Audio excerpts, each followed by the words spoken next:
Hi guys, and welcome back to my channel. My name's Rachel and I make videos about hand sewing, English paper piecing and hand quilting. And that's what today's video is all about, a hand quilting project that I've got on the go. It's kind of like a whole cloth quilt, but not as fancy as those really intricate traditional ones. So let me show you. Before I do that, I just wanted to say thank you guys so much for all the response on my recent videos. I really appreciate all of the comments and I really enjoy reading them. If you are enjoying my content and you would like to support this channel, please consider subscribing. Again, that just helps with YouTube pushing me out to more people who might enjoy my videos. And don't forget to give this video a like and leave me a comment letting me know what you think. So this is the quilt that I'm going to show you in today's video, and I'll put a little bit of footage over the top so that you can see things in some more detail. But this was a project that I started, I think it might have been back in maybe May time. And I didn't get very far. Pulled it out last night because yesterday me and my sister had a really nice sewing day together. So I pulled this project out and I actually thought I'd gotten further along than what I had. So I'm going to leave it here on my dining table so that I can do some hand quilting over the next couple of weeks and hopefully make some more progress. So let me tell you a little bit about the backstory of this quilt. So last year, me and my sister took a really nice long weekend in Berlin. It was really nice to be able to spend that time together and go around and sightsee. We'd never been to Germany, let alone Berlin, so we had a really great time. But one of the things that we wanted to do is make some trips to some patchwork shops. And we found this really nice shop called Patchwork. It was in kind of like a residential area of Berlin, so I think we had to take 2 buses, and Google Maps really was our friend that day. But the shop, we had a look at the shop on Google Maps before we arrived, but we wasn't prepared for what we walked into. It was like floor to ceiling full. There was like a whole square room that was just completely full, packed of just amazing fabrics that we'd obviously never seen before. And then there was like a room at the back where they had big bolts of stuff. They had lots of panels of fabric which were just amazing. And before we went to the shop, we had already decided that we both wanted to buy enough fabric to make a quilt and have that as like a memory of the holiday that we took together. Because the last holiday that we'd been on together was about 7 years prior, and we did a long weekend in Rome, similar type of trip. So we bought enough fabric. Well, we was in the shop, for good few hours. The lady spoke very limited English, so we just sort of had a mooch round and was looking. There was a lot. The shop was primarily like earthy tone fabrics, so I didn't find anything that I wanted basically. There was a couple of fabrics which I absolutely loved there, but they didn't have enough for me to put together, you know, some fabric. And I thought I don't want to just walk away with, you know, half a metre of this and half a metre of that. She did have some small cuts of fabric which I did buy, so I was pleased that I've got something from that shop, and I've recently used that in a Christmas quilt that I've been making. So I have got something from that shop.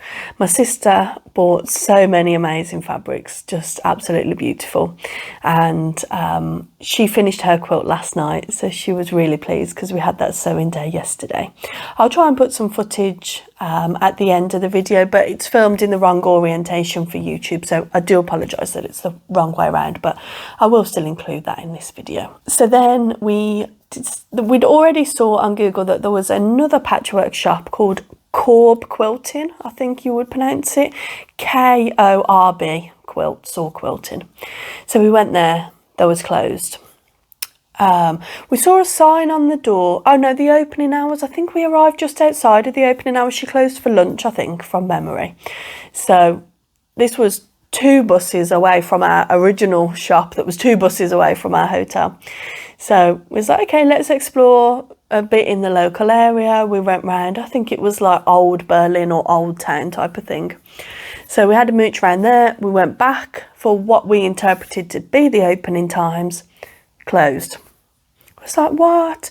I was looking through the window and the shop looked amazing. She had a beautiful display, like miniature patchwork on display in the window. It was just absolutely amazing. But we then saw that there was a sign stuck to the door, which we didn't see the first time we went. So we put Google Translate on, and she was closed for like spring break or something like that. So we didn't get to go there. So now we was running out of days and places to go to purchase a quilt fabric for me. But I think it was on the last day. I can't remember the name of the monument that this shopping centre was close by, but we visited this monument and there was a shopping centre close by, and it wasn't listed as a quilt shop. It was like a fabric and hobby type of shop. They had wool, they had like haberdashery, they had a lot of dressmaking fabric, like stretchy fabric, but they had this amazing double gauze. And I'd already seen double gauze quilts on Pinterest, and I loved how wrinkly the fabric already is before you start adding your own details. So these ones that I'd seen on Pinterest were just very simply hand quilted in straight lines with DMC embroidery floss, the whole 6 strands. So I'd already had that in my mind, and when I saw this double gauze, I was like, yes, that's what I'm going to use. And I also picked up some really nice fabric for the binding that I thought gave a really nice contrast. It's still pink, it matches the double gauze. So it matches really nicely, and because it was just a all-rounder shop, they also sold embroidery floss. It was anchor floss rather than DMC. But I've now learned from watching some videos and some people commenting on my videos that DMC isn't always, well, embroidery floss isn't always the most durable, especially when you then split it. So I have split the floss to do the quilting on this, but I didn't find that out till I'd already started. I probably should have waited until I got home and bought like some perlate cotton, because that was the type of thickness that I was going for. But I wanted it to be all from Berlin and, for it all to be having this nice memory. So I've used what I've got. Well, I haven't got very far in this quilt so far. So shortly after we came back from Berlin, me and my sister, we had a sewing day. We got started. Obviously she was doing hers on the machine, so she just romped away with her quilt. And I think I did 2 lines of my quilting. When I had originally saw the quilt on Pinterest, they were just quilted with straight lines. But me being me thought, no, I need to do something extra. And that's when I come up with this idea to do a Baptist fan quilt. I really like the shape, and I just thought, wow, that is really nice. It will give a really nice striking design. And I'd bought 3 different colours of this DMC thread, anchor thread, sorry. So what I thought is I would do each repeat of the Baptist fan a different colour, so that it gradients up throughout the quilt, which is what I've started doing, and I do really like it. Adds again another little element of interest. The threads don't stand out as much on the quilt as I thought they would do, because when I was obviously auditioning the colours up, I was looking at all 6 strands, and then when you separate them, the thread becomes a little thinner. So in hindsight, I might have bought more of a contrasting thread, but again, it's what I've bought, and it's got that really nice memory of essentially going on a supermarket sweep around the whole of Berlin to try and find fabric that I liked. It was just crazy. Obviously we saw loads of sites in between, but as you do when you're on a weekend break, you've got things planned and then you're trying to shoehorn things in. And then I'm dragging my sister around all these shops as well. But she didn't mind going around to these shops, and again, it just adds to the memory and the fun of the quilt, doesn't it? So then we had a sewing day yesterday. So really, we'd already planned that we wanted to do something in between Christmas and New Year and spend the day together. So she was bringing her Berlin quilt, and she was going to finish the quilting lines and add the binding. And then I'd already thought that I was going to do some hand piecing with some Christmas hexagons that I'm doing. But then I thought, no, I need to get out my Berlin quilt. She's finished. So I need to make some better progress. And we've got a sewing retreat planned for a similar time in 2024. So it would be nice to have it finished, or in my mind I'm aiming to be adding the binding at the retreat, because I really like hand sewing the binding. So that would be a nice all round, wouldn't it? It'd be really nice to get that finished. So yeah, let me show you, I've obviously been over the top of this, been showing you the quilt, but let me show you how I've actually been marking the quilt, because again, that's probably a controversial thing. Because I've been using water soluble markers, and I'm just going to erase it with a damp cloth as I go along. Some people say that it comes back, but with it being, I would preferably use chalk. I like that for marking quilts, but because of the texture of the quilt, it drags the fabric, my chalk markers do, because you need to apply quite a bit of pressure, don't you, for chalk to come out. So when I'm marking the Baptist fans, it seems to be like dragging the fabric and the markings aren't accurate. So I've just found that the water soluble pens are just easiest to apply. You know, it comes out quite easily and fast, so it's really easy to apply. Granted, my current marker is running out of ink, so it's not marking really brightly, but it's marking enough that I can see them. The other problem that I did run into, and I'm glad that I sort of had that pause in between doing the first line of the quilting, that because the weave of the fabric is really open, when I was burying my knot to start a new thread, the thread was actually coming out. It was working its way back out, and slowly but surely all of the knots for the quilting on the first line popped back out, and I don't know if they will do over time. It's been so long since I actually did that first line, I can't remember what I did to remedy it. Yeah, I'm not sure. I think I thought in my mind that if it continued, I might use a bit of like fray check, because that's like a glue. So I might put a bit of glue and try and bury it again into the wadding. But because it's just so open weave, it pops out either end. So what I've done now, when I join my threads, is that I actually join, as you would do in like crochet or knitting, do like a magic knot type of thing to join the two together, snip off the tail, but not too close, a tiny bit of a tail, that's getting buried. And then I just continue sewing so that there's still tension there to keep the knot inside the fabric.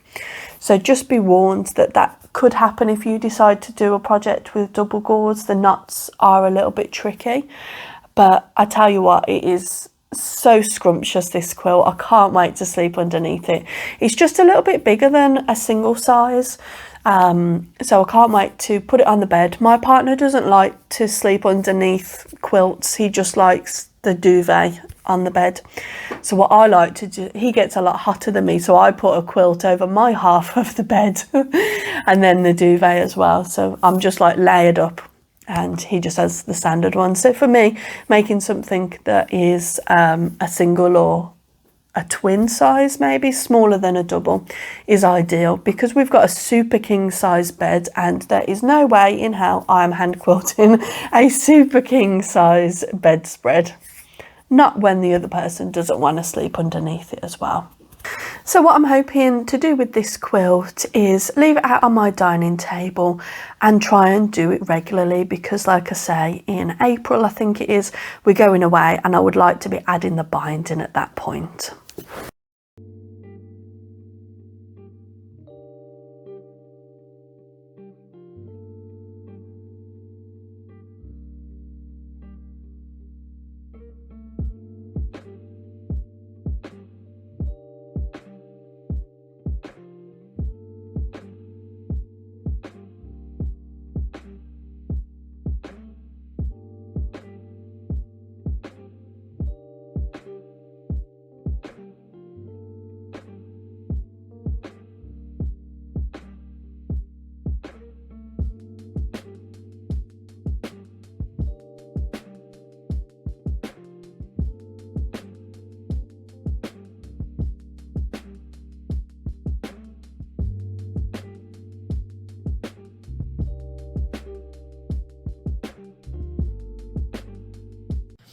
So to remove the quilting lines, I've just got a damp cloth. It's not like massively wet, but it's sort of like wetness you would get if you just took some out of the washing machine. So damp cloth, and I'm just pressing over the surface. I'm not going too high here because I've still got some lines. I've still got my quilting lines at the top, so I'm just sticking to one area, and I'm just pressing and then moving along. I switched to a different pen here, so the lines are a bit bolder.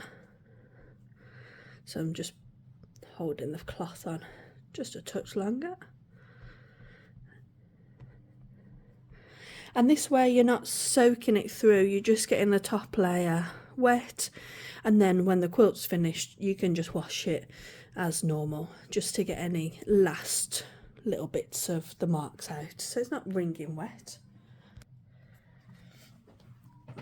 So there we go.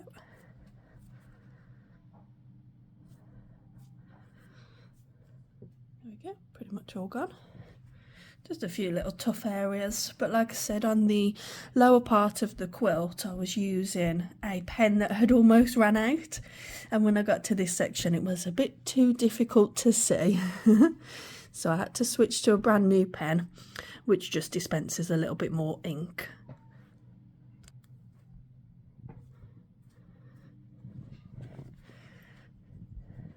Now, as I was saying earlier in the video, my preferred method usually is chalk for marking quilts, because you don't need to do any of this, you don't need to iron it, it will just wear off over time, usually as you're quilting along.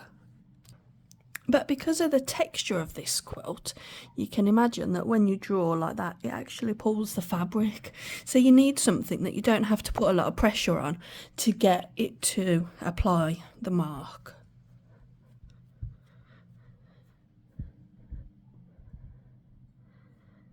And of course you can go for, you know, the heat erasable pens. I do actually quite like those. But I don't know how this double gauze would react to being ironed so intensely to actually remove the marks. I think it's okay to iron small patches, but again, you don't want to get rid of this texture that's already there and really nice on the quilt.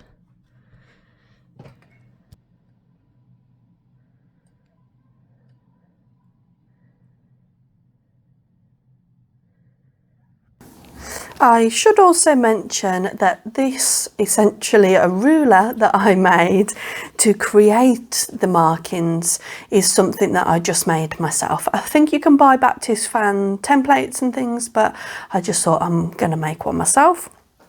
So this is a milk carton, so like a plastic milk jug, and I just hole punched 1 inch apart all the way up, and then I use one to anchor it, and then I just rotate it, so you'll see some footage of me now marking up the quilt.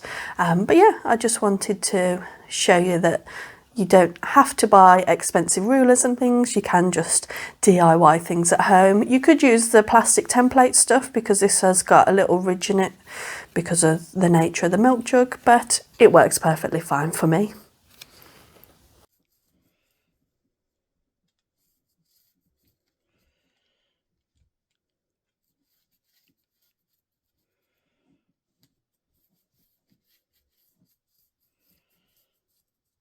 So this is how far I've gotten.